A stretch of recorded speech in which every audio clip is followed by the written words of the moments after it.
नमस्कार मित्रांनो, मी नरेश मोरे पुन्हा एकदा आपल्यासाठी आलो आहे. शिवसेना वैद्यकीय मदत कक्ष तथा गौरव आरोग्य फाउंडेशन संस्थापक अध्यक्ष. काही दिवसापूर्वी आपण पेशंटला मदत केली होती.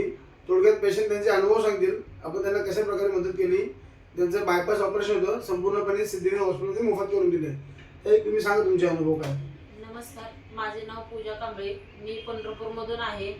माझ्या आईला अटॅक आला होता छोटासा. घरी कोणी नव्हतं, तर आम्ही तिथे तात्पुरतं उपचार केला एका हॉस्पिटलमध्ये. नंतर आम्ही दुसऱ्या पण हॉस्पिटलमध्ये मोठ्या घेऊन गेलो, पण तिथल्या डॉक्टरांनी आम्हाला खूप भीती घातली की गॅरंटी नाही देणार हे ते. बायपाससाठी आम्हाला 5 ते 6 लाख त्यांनी खर्च सांगितला होता. आम्ही तिथून अजय मोठे सरांच्या मार्फत आम्ही ठाण्यामध्ये आलो. तर इथून सरांची आणि आमची भेट झाली. सरांनी आम्हाला सिद्धिविनायक हॉस्पिटलमध्ये आणलं.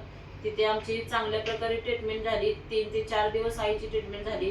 तिथून लोकेश सरांनी आम्हाला बऱ्यापैकी माहिती दिली. हॉस्पिटलमध्ये कसं काय ऑपरेशन होतं, त्याचे काय काय नियम असतात, सगळं आम्हाला सांगितलं. आणि आज आईचं ऑपरेशन झालं, पूर्णपणे मोफत बायपास सर्जरी झालेली आहे. आई पण खूप खुश आहे आणि आम्ही पण खुश आहोत. आणि सध्या आम्हाला काहीच प्रॉब्लेम नाही आहे. सरांनी आम्हाला खूप चांगल्या प्रकारे मदत केली. त्यामुळे सगळ्या टीमचे धन्यवाद. Thank you so much. मी खरंच मनापासून आज अमोल गीते सर आणि डॉक्टर लोकेश सर यांचे मनापासून आभार मानतो. आणि संपूर्ण जी टीम आहे सिद्धी